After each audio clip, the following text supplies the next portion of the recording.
Hello students, welcome to easy learning with Suvidha. 9ാം ക്ലാസ്സിലെ അടിസ്ഥാന പാഠാവലിയുടെ ആദ്യത്തെ യൂണിറ്റ് ആയിട്ടുള്ള നടക്കും തോറും തെളിയും എന്ന യൂണിറ്റിലെ രണ്ടാമത്തെ പാഠഭാഗമാണ് ബീരാൻകുട്ടിയുടെ സ്മാരകം എന്ന കവിത. ഈ കവിതയുടെ ആശയമാണ് ഈ വീഡിയോയിൽ ചർച്ച ചെയ്യുന്നത്.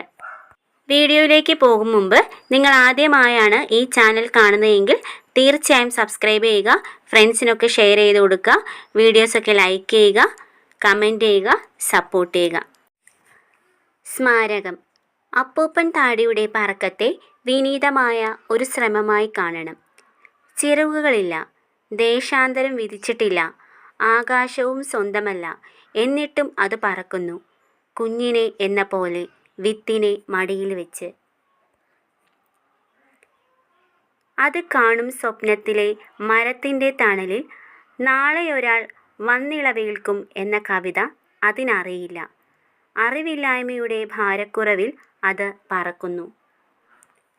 അതിനെ പക്ഷിയെന്നു വിളിക്കാതിരിക്കാൻ നാം കാണിക്കുന്ന കരുണയിൽ അത് കുറച്ചുകൂടി ദൂരം പോയേക്കും.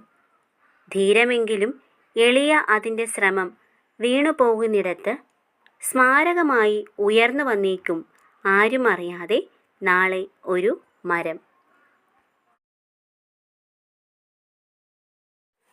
പ്രകൃതിയിൽ നിന്നുള്ള കൗതുകങ്ങളും കാഴ്ചകളും ബിംബങ്ങളും അനുഭവങ്ങളും അതിസൂക്ഷ്മമായി അവതരിപ്പിക്കുന്ന കവിയാണ് വീരാൻകുട്ടി. അത്തരമൊരു കവിതയാണ് സ്മാരകം. അപ്പൂപ്പൻ താടിയുടെ യാത്രയാണ് കവി ഇവിടെ പ്രമേയമായി സ്വീകരിക്കുന്നത്. അപ്പൂപ്പൻ താടിയുടെ പറക്കലിനെ ധീരമെങ്കിലും എളിയ ഒരു ശ്രമമായി നാം കാണണം.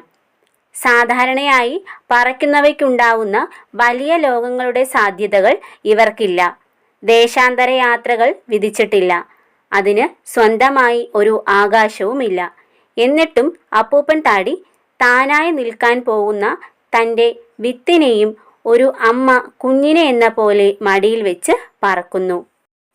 പുറത്തു നിന്നുള്ള അറിവോ പ്രചോദനമോ സ്വാധീനമോ ഒന്നും അതിനില്ല.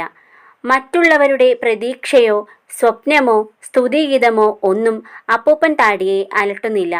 വലിയ അറിവുകളുടെയോ ബാധ്യതകളുടെയോ ഭാരമില്ലാതെ അത് അങ്ങനെ പറക്കുകയാണ്. അതിനെ പക്ഷി എന്ന് വിളിക്കാത്തത് നാം അതിനോട് കാണിക്കുന്ന വലിയ ഒരു കാരുണ്യമാണ്. അതിലൂടെ അപ്പൂപ്പൻ താടിക്ക് കുറച്ചുകൂടി ദൂരം യാത്ര ചെയ്യാനാവും. മറ്റൊരാളുടെ സ്വാധീന വലയത്തിൽ വീഴാതെ തൻ്റേതായ ഇഷ്ടത്തിനൊത്ത് ജീവിക്കുന്നവർക്ക് പ്രതീക്ഷകൾക്കുമപ്പുറത്തേക്ക് പറന്നുയരാൻ കഴിയും. അപ്പൂപ്പൻ താടിയുടെ പറക്കത്തെ കാവ്യാരംഭത്തിൽ വിനീതമായ ശ്രമമെന്ന് വിളിച്ചെങ്കിലും അവസാന ഘട്ടത്തിൽ ധീരമായ എളിയ ശ്രമം എന്നായി മാറുന്നുണ്ട്. വീണു പോകുന്നിടത്ത് പോലും അതില്ലാതാകുന്നില്ല. അവിടെ അത് മരമായി ഉയർന്നു വരും.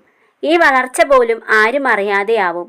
എല്ലാവർക്കും തണൽ വിരിക്കുന്ന മരമായി മാറി പുതിയ ദിക്കുകളിലേക്ക് അപ്പൂപ്പൻ താടി അതിൻ്റെ യാത്ര തുടരും. പുതിയ പുതിയ ദിശകളിലേക്ക് പുതിയ അപ്പൂപ്പൻ താടികളെ പറത്തുന്ന മരമാകുന്നതോടെ കവിതയിലെ ഈ അപ്പൂപ്പൻ താടി ഒരു സ്മാരകമായി എന്നും നിലനിൽക്കും.